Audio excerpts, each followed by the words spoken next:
सदा था, सदा है, सदा ही रहेगा। सनातन ही भारत की पहचान। सब्सक्राइब करें आदर्श। जय सिया राम मित्रों, प्रश्नोत्तरी कार्यक्रम में आप सभी का हार्दिक स्वागत करते हैं। आज का प्रश्न है श्री राधेश्याम गुप्ता जी का और इन्होंने पूछा है कि भगवान शिव और नंदी का क्या संबंध है। भगवान शिव से कोई अपनी मान्यता कहता है, कोई उनसे अपनी मुराद की बात करता है, तो वो नंदी जी के कान में क्यों कहता है, इसका रहस्य समझाएं। एक बार कैलाश की बर्फीली चोटियों पर एक पवित्र शिखर पर महादेव शिव जी ध्यान मग्न थे।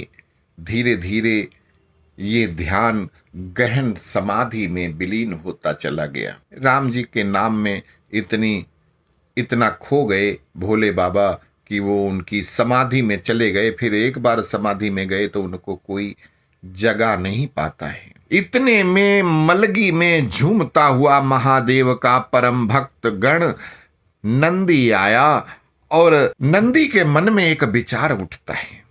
क्या विचार उठा कि किसी महान लक्ष्य को साधने के लिए महादेव मेरे प्रभु आशुतोष समाधि में स्थित हैं और मुझे सहयोग देना चाहिए। उसके मन में ये भावना आई, दिव्य तरंगों को सघन करना चाहिए। ये विचार कर नंदी ने महादेव जी के शंकर जी के समक्ष धरा पर एक आसन बिछाया, फिर पद्यासन लगा करके बैठ गया और पद्यासन में साधना करने लगा। साधना के प्रताप से उसके हृदय का सूक्ष्म तार महादेव की ब्रह्म चेतना से जुड़ गया। उदाहरण के लिए बिजली का करंट होता है, दूसरे कमरे में करंट है और अगर वो तार अपना एक तार उस करंट वाली जगह में वहां पे जोड़ दो तो क्या होगा, यहां भी करंट आ जाएगी और यहां अगर करंट है तो वहां पहुंचने लगेगी।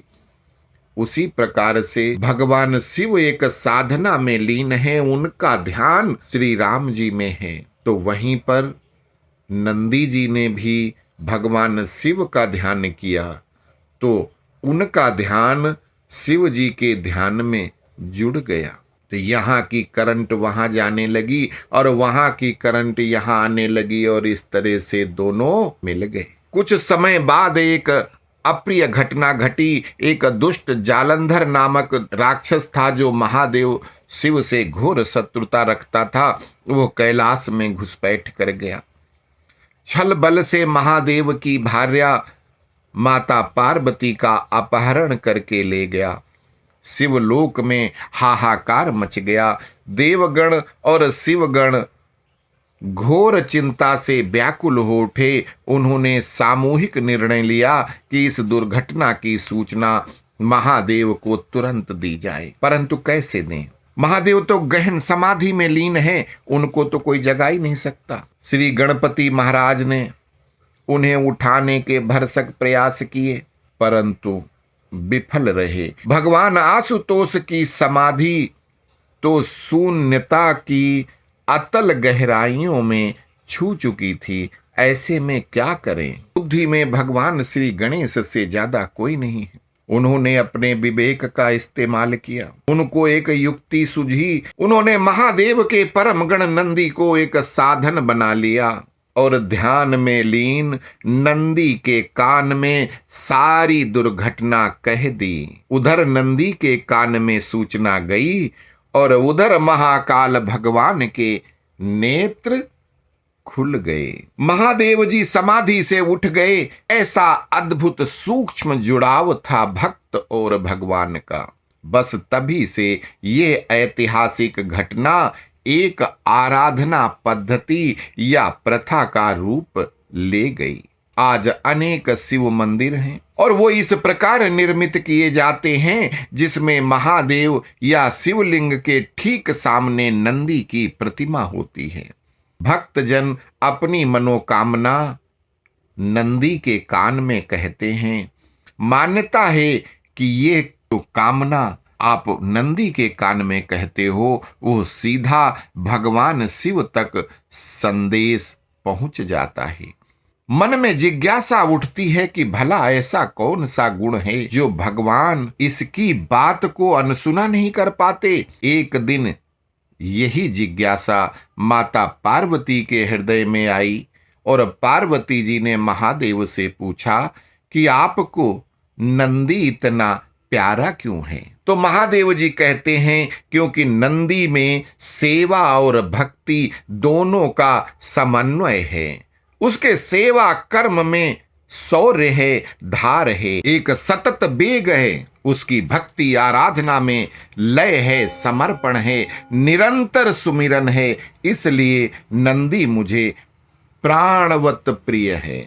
तो माता पार्वती कहती हैं कि प्रभु, भक्ति भाव और समर्पण तो आपके सभी भक्तों और गणों में है, फिर नंदी की भक्ति में ऐसा क्या विशेष है जो आपके हृदय को गदगद कर रहा है। महादेव जी कहते हैं कि अनेक वर्षों पूर्व की बात है, अपने पिता ऋषि श्लाद के द्वारा जब नंदी को यह पता चला कि वो अल्पायु है, समस्या है अगर कोई तो उसका समाधान भी होता है, यही विचार कर नंदी भुवन नदी के किनारे साधना करने लगा। अटूट लगन और एक चित्तता थी उसके अंदर। उसके सुमिरन में जब 1 कोटि सुमिरन मंत्र पूर्ण हो गए तो मैं प्रकट होकर दर्शन देने को विवश हो गया। जानती हो, वो साधन सुमिरन में इतना मगन था कि वो मुझसे वरदान मांगने का उसे ध्यान ही नहीं रहा। उसे साधना रत छोड़कर मैं पुनः अंतर ध्यान हो गया।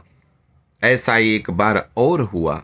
तृतीय बार में जब मैं प्रकट हुआ, मैंने ही अपना वरद हस्त उठाकर उसे वर प्राप्ति के लिए प्रेरित किया।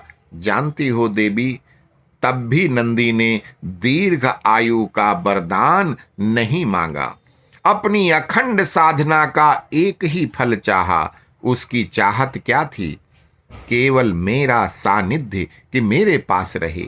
उसने कहा कि हे महादेव, मुझे अलौकिक संगति का वर दो, अपना प्रेममय सानिध्य और स्वामित्व दो। मैं दास भाव से आपके संग रहना चाहता हूं। मेरा हृदय अन्य कोई भी अभिप्सा नहीं रखता। सरल हृदय से नंदी ने जब ये वचन कहे तो देवी, मेरा हृदय द्रवित हो उठा और मैंने प्रसन्न होकर उसे अपना अविनाशी वाहन और परम गण घोषित कर दिया। मां पार्वती फिर आगे कहती हैं कि प्रभु, फिर वाहन ही क्यों? महादेव कोई अन्य भूमिका भी दे सकते थे। महादेव कहते हैं कि देवी, वाहन का समर्पण अद्वितीय होता है। नंदी का मन इतना समर्पित है कि मैं सदा उस पर आरूढ़ रहता हूं। उसकी अपनी कोई इच्छा, कोई मति, कोई आकांक्षा नहीं है। नंदी मेरी इच्छा, मेरी आज्ञा, मेरे आदर्शों का वाहक है, इसलिए वो मेरा वाहन है। मां पार्वती कहती हैं, सत्य है प्रभु, नंदी की भक्ति भावना और समर्पण तो अनुपम है। अब उनके सेवा या कर्म सौ विशेषता बताइए जो मैं जानने को उत्सुक हूं। महादेव जी कहते हैं कि तुम्हें स्मरण है देवी, जब समुद्र मंथन की वो असाधारण घटना हुई थी, समुद्र को मथते मथते अमृत से पहले एक हलाहल विष निकला था।